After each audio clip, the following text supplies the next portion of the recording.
In a small town in India, where tradition often overshadowed individual voice, lived a woman named Shalini. From the outside, her life seemed ordinary, married at 21, homemaker, mother of 2. But behind closed doors, she endured a storm that would break most people. This is the story of how she turned pain into power. Shalini's husband, Ramesh, was once charming, at least during the courtship. But after marriage, the facade faded quickly. He became cold, controlling, and emotionally abusive.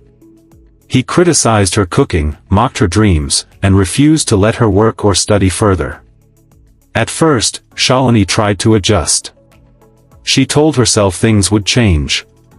But they didn't. He belittled her in front of guests, raised his voice often, and once even hit her when she questioned his drinking. But Shalini stayed. Not out of weakness, out of fear. Fear for her children, fear of society's judgment, and fear of an uncertain future. One day, her 10-year-old daughter came home from school with tears in her eyes.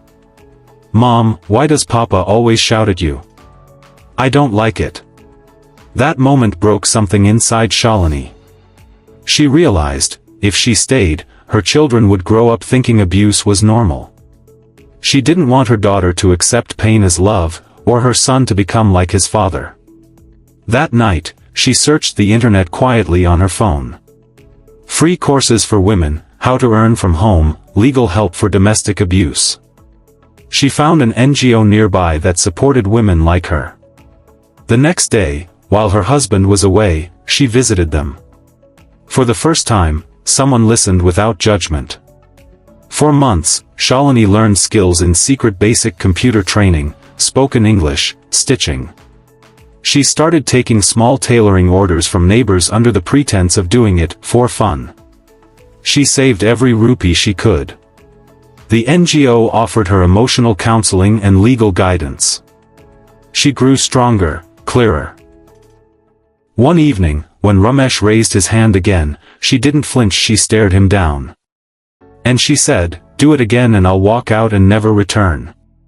He laughed.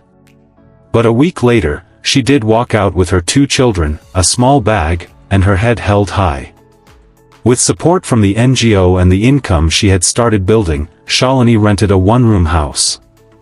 It wasn't much, but it was hers. She took more tailoring orders, later opened a small boutique, and eventually launched online sales through Instagram.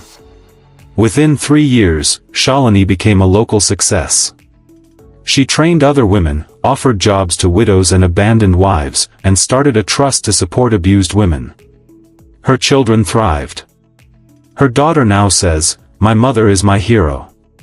Shalini's story reminds us that strength isn't about not falling, it's about rising, even when the world tries to keep you down.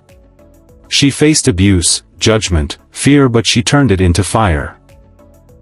Today, she stands as a symbol of hope for thousands of women who feel trapped in the dark.